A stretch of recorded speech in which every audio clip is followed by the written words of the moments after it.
The Lake House Light. Last summer, I rented a lake house for a solo weekend getaway. Isolated, peaceful, and supposedly haunted, which I didn't believe.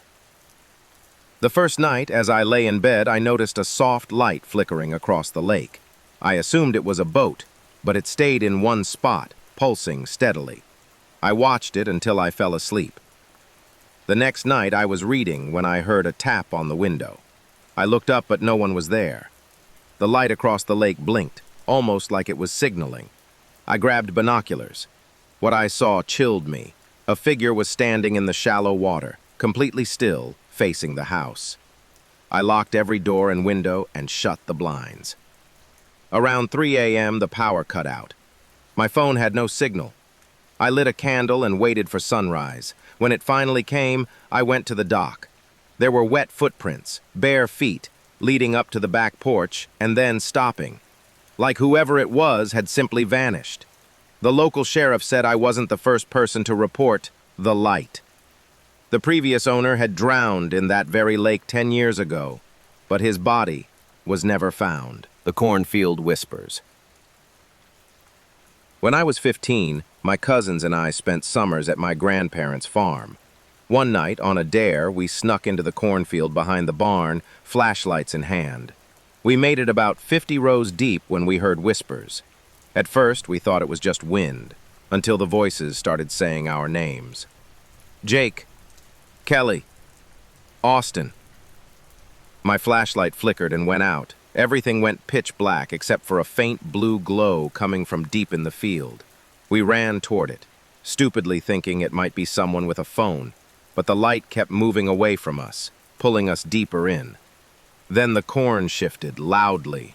Something massive moved just behind the stalks. We turned and bolted. But as we tried to retrace our steps, the rows seemed to change. We ended up running in circles for what felt like hours. When we finally broke through to the edge of the field, it was dawn. We'd been missing all night. My grandfather stood there, pale as a ghost. "You shouldn't have gone in there," he whispered. "The field remembers names." I've never stepped foot near a cornfield again. The tent that wasn't there. Every summer, my friends and I go camping deep in the national forest. No phones, no service, just us in the woods. This year felt different, though. From the moment we arrived, I had this creeping sense we were being watched. The second night, around 2 a.m., I got up to pee. As I walked away from our fire pit, I noticed something odd. There was a tent set up about 30 feet from ours. I froze. None of us had put up a second tent. I stared at it. It was zipped shut and completely dark. I tried waking my friends, but they brushed it off, half asleep. The next morning, the tent was gone. Not packed away, just completely vanished, like it had never been there. No footprints, no disturbed ground. That night, I stayed awake, watching. Around 1:30 a.m., I heard soft crunching leaves. Slowly, the strange tent faded into existence again, like it was bleeding into reality. A zipper sound echoed through the trees. I didn't sleep at all. By sunrise, it was gone again.